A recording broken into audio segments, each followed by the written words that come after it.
6 ranked teams on the road against unranked teams. Penn State at USC, which is potential, I think, an upset potential there. That could be a close game. Clemson at Wake, I'd have a hard time seeing that happen. Iowa State, West Virginia potentially would be an opportunity. Boise State at Hawaii, I can't see that happening. Kansas State at Colorado, short number, certainly upset potential there. And Missouri at UMass. Missouri kind of showing us like what we thought Missouri was all along. That's pretty much what they were. Overrated and getting blown out by the Aggies last week. Yep. So does this feel very 2007-ish, Bear?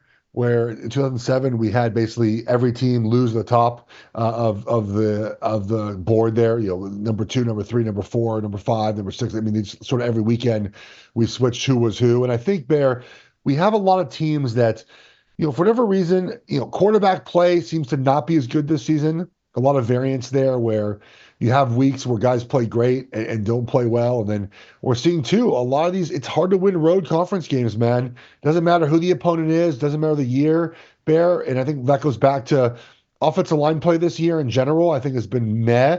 Quarterback play, for the most part, Bear, for these contenders is sort of just like okay. Not good. I mean, how many quarterbacks right now of contenders do fan bases feel like, man, this is a championship winning quarterback we got? Like even the Georgia fan base, I don't think they're up and down. Yeah, on Carson Beck. So I'm with you, but we talked about those teams on the road. So the Super Six sponsored by DraftKings. The question, or one of the questions I should say this week, will be which top 5 team will suffer its first defeat this week? Texas, Ohio State, Penn State, or none of the above? I'll have the column coming out later in the week. But that will be one of the questions, and I wish I would have editorial judgment on this column because none of the above should not be an option. We just should have put Texas, Ohio State, Oregon, or Penn State. That way, make you basically pick the winner between Oregon and Ohio State. None of this Brewster's Millions, Richard Pryor, none of the above stuff. All right. But anyway, you're picking Ohio State, I would imagine. Who would be your top 5 team that's going to suffer their first defeat? This week. I have to pick Ohio State. I'm wearing an Oregon shirt right now. What am I? I mean, I can't pick none of the above. I don't think Penn State's going to lose. I don't think Texas is going to lose. The only other option is Ohio State, and we'll talk about this in Gambling Group Chat. Bear, very fun game. It's the biggest game in I think Austin Stadium history. 2 versus 3. Everyone in the entire country eyes on Austin Stadium. 4:30 Pacific kickoff, 7:30 Eastern. It's going to be fun. It's going to be a lot of fun, man. We've been waiting. Ohio State was supposed to come out to Eugene in 2020. Never happened. We won there in 2021, and both teams are loaded with talent. But it's funny because I mentioned quarterback. It does feel like both fan bases and teams, to be fair, if either quarterback has to win the game for them, they don't feel great about it, which is not a good spot to be in, Bear. Well, I don't know if the Ohio State fan base really expects Will Howard to win the game for them. Whereas I think if Oregon wins, it's going to have to be behind a really, really good performance from Dylan Gabriel.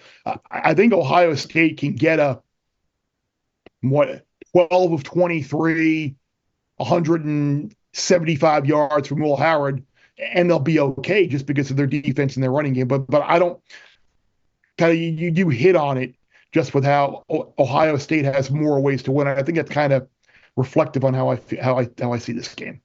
Of course, you pick it. It's like you picked Washington last year all the time against Oregon. I mean, it's unbelievable. I didn't pick Washington against Oregon last year. Yeah, you wore a purple shirt even on that one show. It was I wore a purple shirt just to piss you off, but I didn't. So disrespectful. I didn't pick Washington. The one thing I feel about this game, and I think that you'll talk about this a little bit later, Bear, is I don't expect a blowout. I know some of these games end up being blowouts. That these sort of top 15 matchups, to be top 5 matchups. I think it's a close. I think both teams are very good. Ohio State has sort of the Jeremiah Smith factor, which we don't have, which is like throw the ball to Jeremiah Smith and make a play. We don't have that. It gives them offense that we can't generate. And to be fair, we don't have anyone that could stop that. I mean, Muhammad, I in principle can, I guess, if he gets physical with Smith. So there's that can certainly lead to more of a blowout. But these teams are pretty fair in the trenches, got good running backs, quarterbacks do good things, and both teams offensively have had sort of like a 5-week, 6-week, including a bye, right? Like a 6-week sort of ramp up period for this game. We're going to see things that we have not seen either team do because they haven't had to do any of those things. All I know is it'll be the NBC crew making that late night drive from Eugene to Portland to stay at the Portland Airport Sheraton right there. It won't be me, unfortunately. Or either that, or sometimes I would just decide to suck it up and take the 3 flights home to avoid that drive to PDX, because as you know, that is a brutal late night drive from Eugene to Portland. But yeah, you could do like the Eugene to Salt Lake to Detroit to Hartford would be my I would have to do either 3 flights home from Eugene, or I could go Portland, Detroit, Portland, Atlanta, Portland mini, and then to Hartford from there. So that flight route is not in my plan this week. I will have a stop. I will be in Salt Lake though this week. I will have the Atlanta Salt Lake in my arsenal. Bear Bets full episodes drop twice a week right here on the Bear Bets YouTube channel. Remember to subscribe to stay ahead of the odds, and let's celebrate all of our wins together.